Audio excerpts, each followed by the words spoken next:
દિવાળીમાં મીઠાઈ આરોગતા પહેલા સાવધાન રહેજો. દરેક ચમકતી વસ્તુ ચાંદી નથી હોતી. આ વાત અમે એટલા માટે કરી રહ્યા છીએ કેમ કે ચાંદીનો ભાવ ઐતિહાસિક સપાટી પર પહોંચી ગયો છે. ત્યારે શું દરેક મીઠાઈના વેપારીઓ તેમને ચાંદીના વરખવાળી મીઠાઈ આપતા હશે?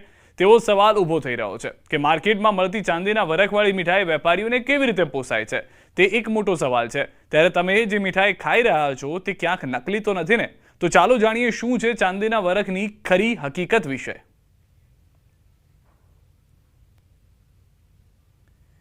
તો દિવાળીના તહેવારમાં તમે જે મીઠાઈ હોંશે હોંશે ખાઈ રહ્યા છો એ મીઠાઈ એલ્યુમિનિયમના વરખવાળી તો નથી ને? એ મીઠાઈ આરોગ્ય બાદ તમારી તબિયત બગાડી શકે છે. મીઠાઈઓ પર અસલી ચાંદીના વરખને કેવી રીતે ઓળખવું તે જાણવું મહત્વપૂર્ણ છે. અમે તમને જણાવીશું કે નકલી વરખવાળી મીઠાઈ કેવી રીતે ઓળખવી. જે નકલી વરખવાળી મીઠાઈ છે તે એલ્યુમિનિયમ જેવી ધાતુઓ સાથે મિશ્રિત કરવામાં આવે છે, જેથી સરળતાથી ફાટતું નથી. નકલી વરખ તેજસ્વી પણ થોડી પીળી ચમક હોય છે. નકલી વરખ હાથ પર ઘસતા જ ફાટી જાય છે. નકલી વરખ કઠણ પણ હોય છે.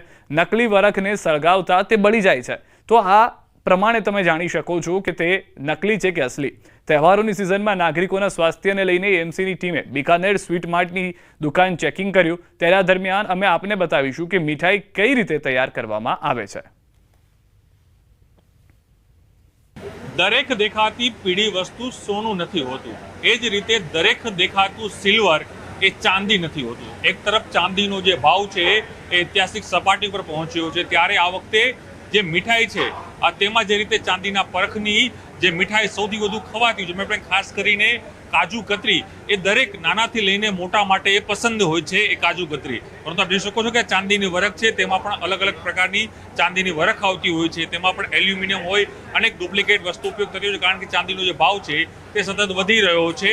અને ચાંદી છે તે અત્યારે તે સપાટી પર અને સૌથી હાઈએસ્ટ તેનો ભાવ પહોંચી ગયો છે.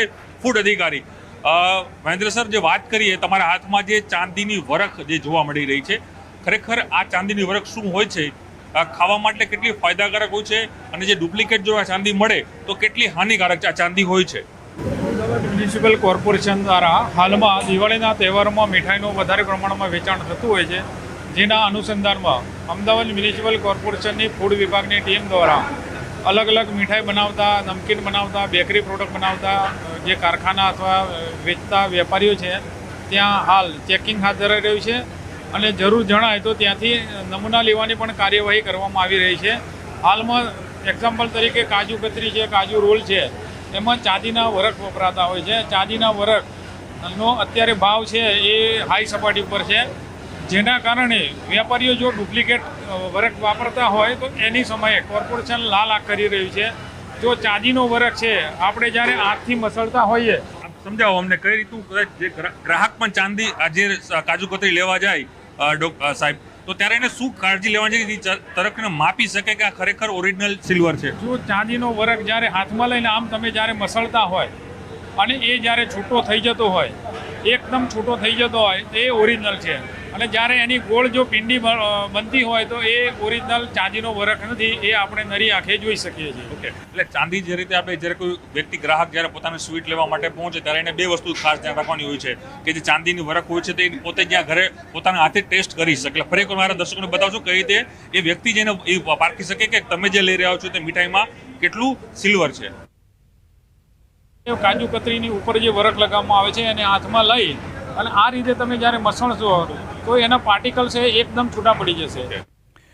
તો બિકાનેર સ્વીટ માર્ટના મેનેજરે કહ્યું કે અમે ચાંદીનો વરખ દિલ્હીથી મંગાવીએ છીએ અને ચેક થયા બાદ જ તેનો ઉપયોગ કરાય છે. બધા બહુ ખૂબસૂરતી ઉજવે છે. દર વખતે વધારો થાય છે બધી વસ્તુઓમાં. ભાવ પણ વધારો છે અને સેલ પણ વધારો થાય છે અને બહુ સારું છે. ખાસ કરીને કાજુ કતરી સૌથી લોકોની પ્રિય વસ્તુ હોય છે, એટલે એ કઈ રીતે ડિમાન્ડ વધી છે? અત્યારે શું ઘણી બધી વેરાયટી પણ વધી ગઈ છે. કાજુની મીઠાઈની, ફેન્સી મીઠાઈની વેરાયટી વધી ગઈ. તો કાજુ કતરીની ડિમાન્ડ તો ફૂલ છે, એ તો અનલિમિટેડ ડિમાન્ડ છે. એને સિવાય વેરાયટી છે અમારું જોડે ઘણી બધી વેરાયટી. કાજુમાં રોલ છે, બોલ છે, બધા છે, પણ એની પણ વેરાયટી ખૂબ ચાલે છે. ઓકે, ખાસ કરીને કાજુ કતરી ઉપર જે વરખ લાગતી છે સ્વીટ ઉપર ખાસ કરીને, તો એ આ વખતે ચાંદીનો ભાવ જે ઇન્ક્રીઝ થયો છે એટલે હાઈ ઉપર ગયો છે, તો એમાં કેટલી અસર આપણે જોવા મળે છે? એની ઇન્ક્વાયરી અથવા એની સેલમાં કોઈ ડિફરન્સ જોવા મળ્યું છે? નહીં, કોઈ સેલમાં ડિફરન્સ જોવા મળ્યું. ઓકે, બરોબર છે. એટલે એ જે ચાંદીની વરખવાળી સિલાઈ છે એનું ફૂલ સેલિંગ અંદર થઈ જ રહ્યું છે? હા, ચાલુ છે, થઈ રહ્યું છે. કોઈ આવી ઇન્ક્વાયરી કરે છે મોંઘી થાય એમાં કોઈ? સમગ્ર મામલે તબીબે દાવો કર્યો કે આ નકલી વરખવાળી મીઠાઈ સ્વાસ્થ્ય માટે જોખમી છે. આ મીઠાઈ ખાવાથી કિડની, લીવર પર અસર કરે છે અને ફૂડ પોઈઝનિંગ પણ થઈ શકે છે. હવે એલ્યુમિનિયમનું વરખને લીધે મગજમાં નુકસાન થઈ શકે, થોડી મેમરી લોસ થાય, ઉલટી ઉપકા થાય, ડાયરિયા થાય, હાડકાં નબળા થાય, લાંબા ગાળે આવી ઇફેક્ટ થઈ શકે છે. અને એ જ રીતે નિકલ બી કોઈક વાર વપરાય છે અને નિકલને લીધે પણ ઉલટી થવી, ઝાડા થઈ જવા, પેટમાં ડિસ્કમ્ફર્ટ લાગવું, આ બધું થતું હોય છે. એટલે તમારે કોઈ પણ જગ્યાએથી મીઠાઈ લો એના માટે સ્પેશિયલ જાણી લેવું પડે કે એ લોકો વરખ શેનું વાપરે છે. રાજકોટથી સમાચાર. ડ્રાયફ્રૂટ ખરીદતા પહેલા સાવધાની રાખજો, કારણ કે ડ્રાયફ્રૂટ તમને બીમાર પાડશે. ગોકુલ પેઢીમાં 350 કિલો અખાદ્ય બદામનો જથ્થો. તહેવારને લઈને આરોગ્ય વિભાગે કર્યું હતું ચેકિંગ. સડેલી બદામના જથ્થાનો સ્થળ પર જ નાશ કરાયો છે. ઉત્પાદક લાયસન્સ વિના વેચાણ કરાતું હતું તેનું પણ જાણમાં આવ્યું છે. લાયસન્સ વિના વેચાણ કરતા નોટિસ પણ ફટકારાઈ છે.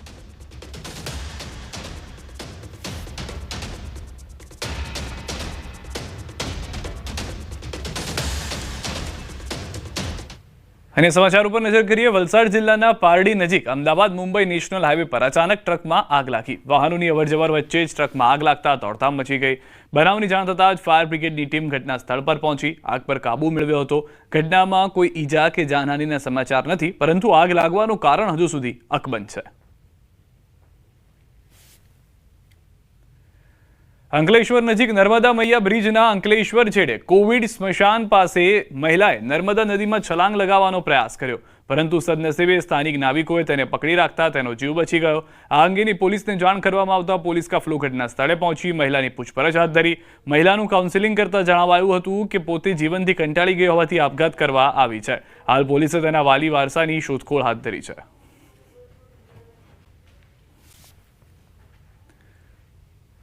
અમદાવાદના પાલડી જૈન દેરાસરમાં થયેલી લાખો રૂપિયાની ચોરીનો આખરે ભેદ ઉકેલાયો છે. પોલીસે એક મહિલા સહિત 5 આરોપીની ધરપકડ કરી છે. પોલીસ તપાસમાં ખુલ્યું કે મુખ્ય આરોપી દેરાસરમાં 15 વર્ષથી પૂજારી તરીકે સેવા આપતો હતો. ઘટનાની વાત કરીએ તો 13 ઓક્ટોબરે દેરાસરમાંથી 1 કરોડ 64 લાખની કિંમતનું મુગટ, આંગી અને કુંડળ